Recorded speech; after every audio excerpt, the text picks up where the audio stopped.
What's up, guys? This is a presentation for seDirector. It's pretty easy to use, pretty easy to install. So let's get started. Just open up your browser and we're going to go to seDirector.net. seDirector, enjoy the home page. I'm just going to skip to download now. It downloads, it's about 40-50 megs.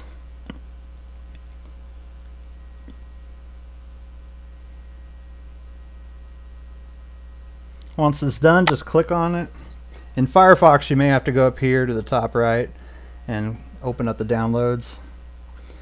So Windows 10 doesn't always like this because I don't have a code signing certificate. Just click more info and then run anyway. I'm going to X out of Chrome. seDirector is easy to install. There's terms and conditions, a lot of just stuff that's boring. So I'm going to agree to that and click install.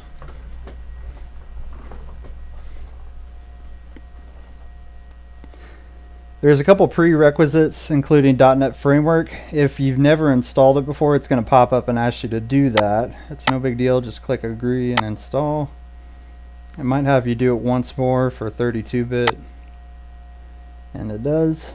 I've never installed it on this computer. Alright, get that done. Everything's up to date. Okay, it's done. So finish. And then we got seDirector here on the desktop. Just find it on yours. It should also be in the start menu. There it is right there. So I'm going to open up seDirector. If you've never used seDirector on the computer, then just click no. If you have like an older version, then click yes and it'll upgrade things to the latest version. So I'm going to click no since I haven't used it on this computer before. The first thing you're going to get when you open up seDirector is the options panel. You really only have to set two things. The default directory to browse. What that is whenever you go to open up like a folder or it wants to find a file, it's going to jump straight to that folder to save you some time and hassle from finding it manually. So I'm just going to make a new folder under C. I'm going to call it Steam. Click OK. So that way, whenever you click like browse, it'll automatically open up to Steam. Now once you save it, it'll happen. The other thing you need to set is Steam CMD location. Easiest way to do that is just click download. Go ahead and find that Steam folder. If you're doing it this way, make a new folder called Steam CMD. That's what I do.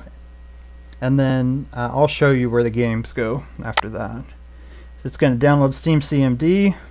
It's just saying it needs to update the first time. So just let that run in the background. Should just take 30 seconds or so.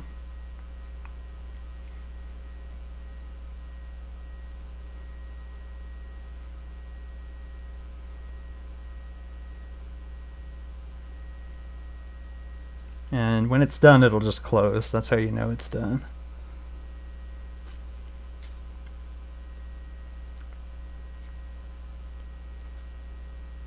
This is just a one-time thing. Just if you've never set it up before, you just got to do these two things right here, and then you can click save and we'll be on our way.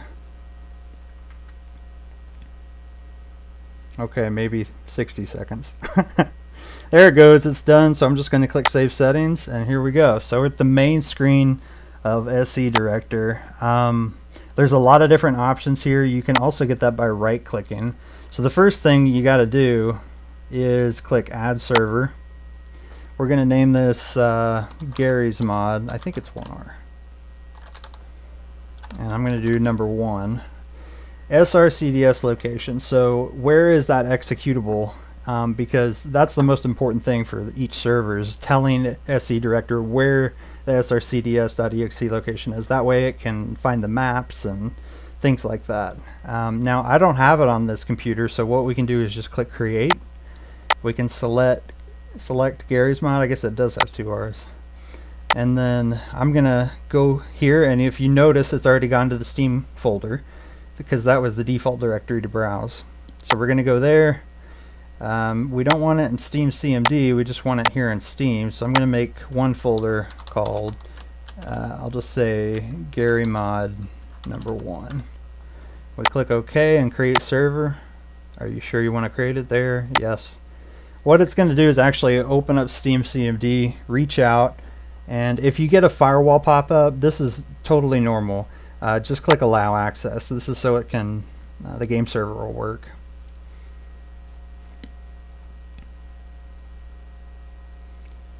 So I'm going to pause the video while this downloads, and we'll resume in a couple seconds.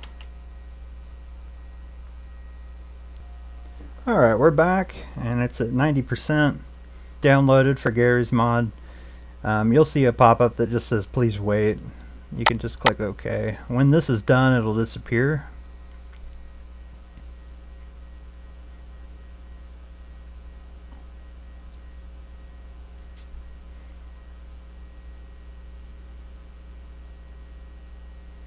Alright, sweet. So let me fix that. There we go. So it's already created Gary's Mod. We just got to browse now, and look at that, we're already in Steam. Just go to Gary Mod number 1 and select the srcds.exe program. Once you do that, it'll detect it as Gary's Mod because of the folder structure in Gary's Mod 1. seDirector detects which game it is. You just got to set a map, and if you add more maps, just add them like normally and just put them in the maps folder. Open up server properties again, and seDirector should pick up the new map. You can also set a workshop or custom map. If you don't want server.cfg to execute automatically, then you can select another one, or if you want to go ahead and just create the default, you can click create server.cfg, and it says it's already there. Do you want to save it as .example? Sure, let's do that. So let me go ahead and just so it's going to pop up and show you the example. So in Gary's Mod, apparently they already have a server.cfg. I have a compiled list. If we just want to open this in Notepad, this is just an example CFG file. It was originally made for TF2, so there might be things that don't work with other games, but adjust as needed. So okay, so we're just going to close out of that. Anyway, let's go back here. You can set these other options, but we need to save first for them to work. So let's just go ahead and save, and bam, there you go. So you got Gary's Mod. It's offline. If you want to start it, just right click and start. It's going to start it. It's going to do this one time for the firewall. Just allow access.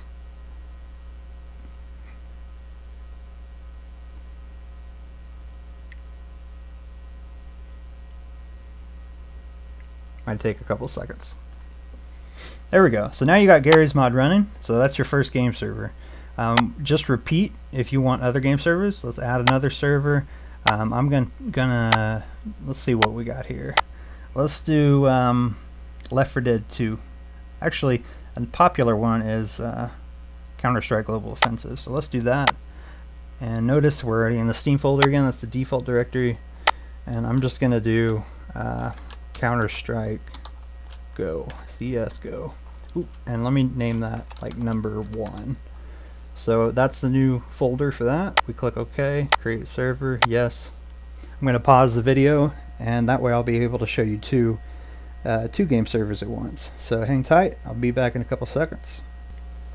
Alright, we're back. My connection is about 400 megabits per second, and it took about 15 or 20 minutes to get to this point right here. So depending on your connection speed, it may take more or less time. But this is just about done. We can click OK to that. It's just going to verify a couple things, and then success. There we go. So this was CSGO number 1. We're going to browse. We're back here, CSGO number 1, srcds. We can then, it detects that. It should automatically assign a port number. You can just do next available, which is that, or you can click on 1 if you want. So we'll go with next available. I'm just going to choose a random map, choose how many players, and save settings. Alright, now the other thing I wanted to show you, if you want to go to, let's say you want to open that game directory, just right click, open game directory, and bam, you're there. That way you can see the maps or whatever. So we can start that if we want. We can update it. Let's talk about getting this working automatically for updates. If we go to properties and automation, you have a lot of options here. Now CSGO is kind of special, and it'll tell you what to do here. You just got to set a CVAR for this to work. All we got to do to make the auto update work is install the plugin. Just click install, and it says we need MetaMod and source mod. Now seDirector makes that really easy. If you don't already have it, you can click here, new add-on, MetaMod. You can choose the version or the latest versions on top. We just do install, yes. It's going to download the latest version, make the VDF file and everything. So we'll do that again for source mod. Yes. So it's getting the latest version of source mod, installing it, adjusting the VDF automatically. Now if you want to change versions, you can. Sometimes there's a bug with the version. You just select what version you want, click install and change, and it'll actually detect, oh, you're going to do a downgrade. It will make a backup in case something goes wrong. We're going to skip that. Anyway, back to the automation of updating automatically. We've got source mod MetaMod installed now, so we just click install, and there we go. Shows that it's installed. If you want to see where it is, just click directory, and there it is. Okay, you don't really need to adjust anything. That should really take care of everything you need, but there's other options in here, such as tasks. You can make a new task, and let's say at 3 a.m. you want to update the server no matter what, or restart the server no matter what. It'll do that. If you have the plugin installed, it'll also tell players, it'll give a 60-second countdown to players that, hey, there's maintenance going on. So that's what's happening. If you have this plugin installed, it will do that also. Make sure to read this if you're using CSGO. There's the text or CFG editor, so you can, you know, open something, adjust it, save. The optimization tab deals with BZ2 compression, which is needed for HTTP fast download. You can read more about it here, but once you read that, you can tell it to automatically compress the maps. It won't delete the map file, it'll just create an additional file that is the compressed version. Here you can sync it to a local directory. So if you have your game server, your web server on the same server as your game server, that's what this is for. If you have a separate web server, you can use FTP or SFTP synchronization. I highly recommend using SFTP if you aren't already, because if you use FTP, your password is transmitted in clear text, which means theoretically somebody could intercept it. If you use SFTP, it's encrypted, so they can't read that. There's a test connection, and you can adjust it as needed. You do need this on for all of this to work, at least one of these. So I'm just going to uncheck that for now. Notifications is a newer system that we've developed. You can get an email notification, or if you want to have it text your phone, you can use the cell phone number email address. It's usually like a couple seconds delayed, but it usually works. If you'd rather get Discord notifications, you can read more here. It explains how to set up the webhook. It's pretty easy. You just set up the webhook, enable, and then paste it in there, and it'll work with Discord. So that's the main feature set of the server properties. There's a lot of options. If you right click, you can see the logs. You can open the maps folder just like that, so it jumps right to it. You can manually update it. If you want to show the server, if you want to see what it's doing, you can right click on it and do show hide, and it'll bring it up right here. So there you go, it's showing what's going on.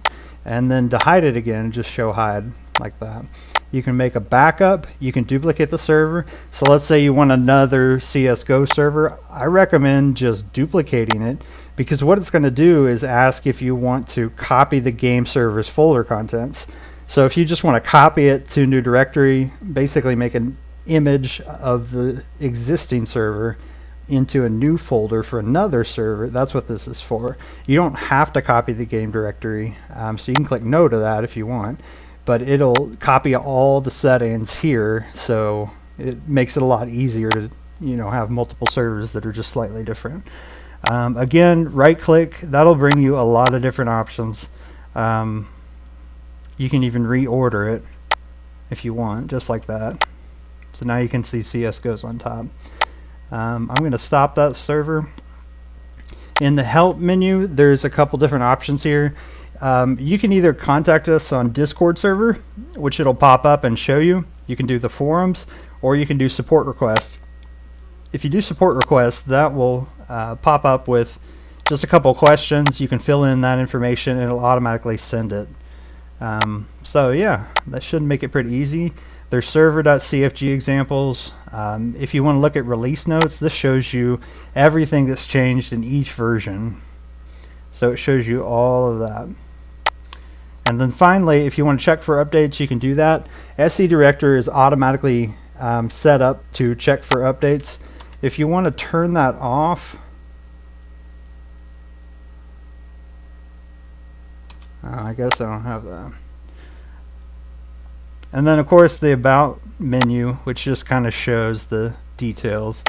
Usually release a version, yeah. So thanks for watching. If you have any questions, feel free to contact us, and appreciate your time. Thanks so much.